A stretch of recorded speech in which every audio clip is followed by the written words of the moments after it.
આણંદ શહેરમાં વર્ષ 2025ને વિદાય આપી ધમાલ અને મસ્તી સાથે વર્ષ 2026ને આવકારવામાં આવ્યું હતું।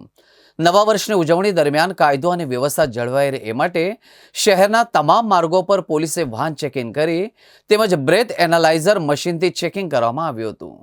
31ની ઉજવણી શાંતિથી થાય તે માટે આણંદ જિલ્લાના પોલીસ અધિક્ષક શ્રીએ જિલ્લાના તમામ થાણા ઇન્ચાર્જશ્રીઓને સૂચના આપી અગત્યના વાહન ચેકિંગ પોઈન્ટ ઉપર વાહન ચેકિંગ કરવા માટે સૂચના આપવામાં આવેલી છે।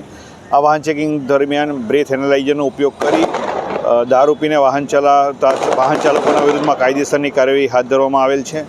સાથે સાથે અગત્યના જિલ્લાના એન્ટ્રી એક્ઝિટ પોઈન્ટ ઉપર વાહન ચેકિંગ કરી પ્રોહિબિશનના કેસો શોધવા માટે જરૂરી સૂચના આપેલી। જેના અનુસંધાને તારીખ 31/12/2025ના રોજ આણંદ રૂરલ પોલીસ દ્વારા ₹80 લાખ જેટલો મોટો જથ્થો ઇંગ્લિશ દારૂનો પકડેલો છે અને કાયદેસરની કાર્યવાહી કરેલી છે।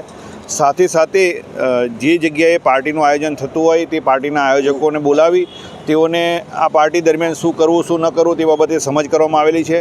તેમજ અલગ અલગ ટીમો બનાવી આવા પાર્ટી જે જગ્યાએ થઈ છે તે જગ્યાએ વાહન ચેકિંગ અને પાર્ટી જે છે ત્યાં જગ્યાએ વાહન ચેકિંગ અને પાર્ટીની અંદર કોઈ દારૂ અથવા તો બીજા અન્ય કોઈ ઇલીગલ એક્ટિવિટી ના થતી હોય તે માટે પૂરતું ચેકિંગ હાથ ધરવામાં આવેલ છે।